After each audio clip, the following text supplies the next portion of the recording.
Alright, so nyaya yose iyi yakatangira mushure me$1 million in cash yakapiwa chigananda chinonzi Emmanuel Makandiwa. Handazvitaure. Right. So mukomana apiwa $1 million wakauya naye muchechi mberi kwenyika yese kuzoverenga $1 million in cash. I have to repeat this. In cash. In cash. Right. So muri Zimbabwe muchiona imimi zvinhu zvakamira so right now ndoda kuudzai about what is happening kumba kwawiki nochivhayo, why it is happening, and who are the guys behind it. So but it's connected. So tine nyaya yamuri kunzwa imimi yemwanasikana ane 23 years old, 23 years, mwana handi mwana mudiki, kari involved munyaya dzana Collins, kasungwa, kakubudisa mafake names, maproperties, kakabatwa kari madrugs, etc. And then vamwe achikudza kuti auxilia is behind that, blah blah blah blah. But kamwana kane 23 years, so she's just involved in too much mess. But the point ndeyekuti wasungwa ende ari kuseri, ari mukati, iye ari that close to power. So muri Zimbabwe weekneo right now tiri kunzwa kuti mukomana pane zvaitika, pane mota dzaonekwa dzichipinda kumba kwake. So this is here is the thing. Mota idzi dzinofungigwa kuti ndedzema-CIO. In fact, yeah. So dziri kunzi dzabuda nemabox. So this is not the first time zvichiitika. Zvakamboitika futi ndikazviripota, but it's months now. So ndabva ndabvunzurudza muri Zimbabwe kuti tinyatsokunzwisisa kuti hey comrade, pane move yakadai so yaitwa, do you have any information about it? And ndachitaura naComrade Gungunde. So vabva vandipa information iri kutaridza kuti ndo yadzoka kuconnecta kuti pakapinzwa mari naMakandiwa $1 million in cash, it triggered my investigations. In fact, my investigations, they are already there, ongoing investigations. That's why ndakuudza inyaya ya kamwana kaanzani kakasungwa kamukadzi kaCollins. Ndiri kuudzai about that kuti muunderstande kuti there is a force behind up, and the force iri riri behind riri also coming after Chivayo. Now riri after Chivayo kudaro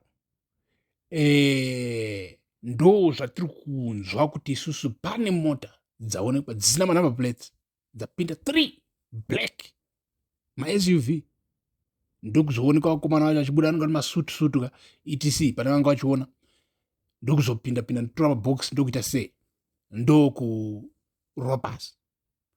Now nyaya iripo iri kunzi iyo Wycliffe Chivayo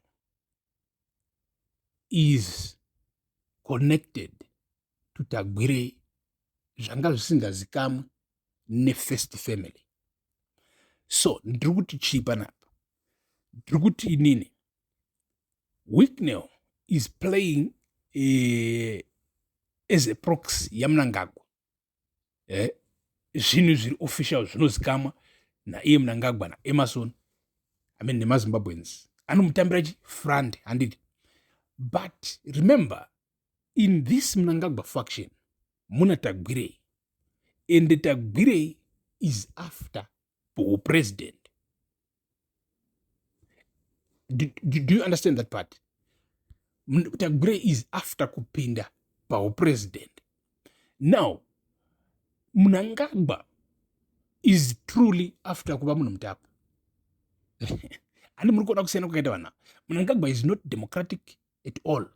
He thinks in terms of all the African, traditional kingdoms. This guy have said this in public a lot.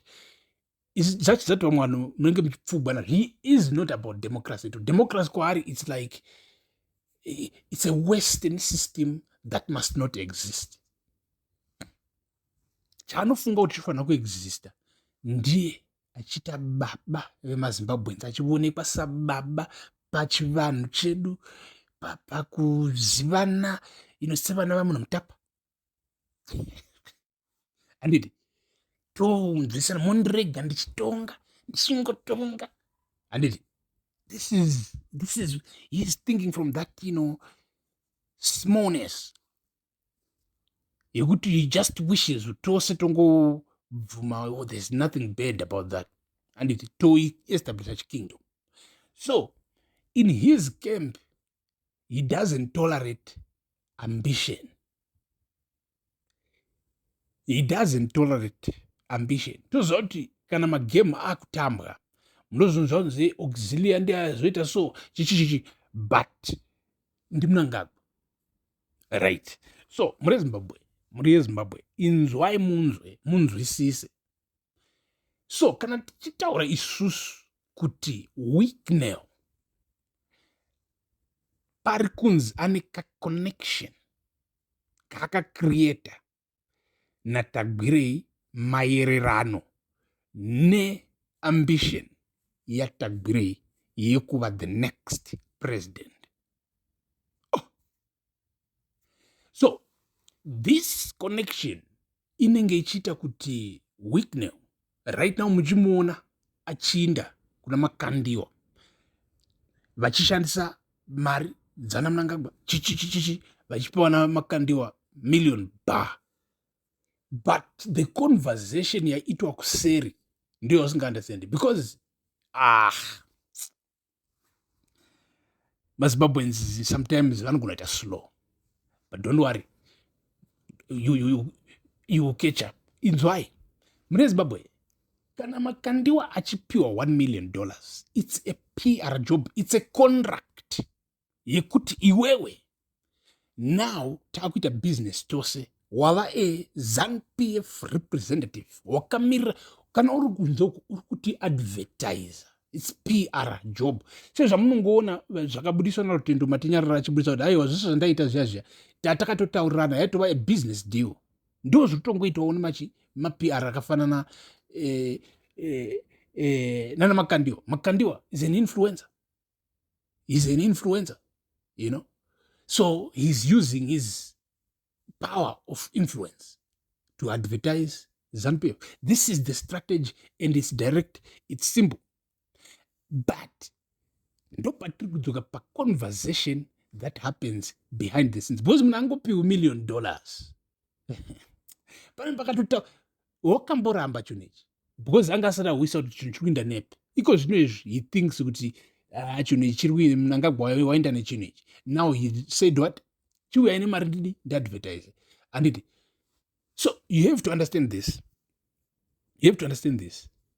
Pane contract inenge iri kuseri zvinenge zvataurirwana kuti uchataura nezvedu, at least haufaniri kushayiwa kana kuti 2 maSundays pamwedzi haunotaura something good about the president, good about ZANU-PF, good about munhu mutapa, ende kudzokera kuchikingdom. Handi muri pabata, right? So muri Zimbabwe zvakamira zvakadaro. Mnangagwa uri kunzwa information yekuti Chivayo in that conversation behind the scenes is pushing also for Tagwirei. Zvichireva kuti chidream chekingdom china Mnangagwa nefamily yake chiri kuatakwa from within. Vari kushandisa mari yacho yavari kuwana kubva kuregime yaMnangagwa, vari kuishandisa kutopromotawo Tagwirei. Now muri Zimbabwe This is the current situation. This is what we heard is happening. Is inini bwangu basa super ndiri kupai news.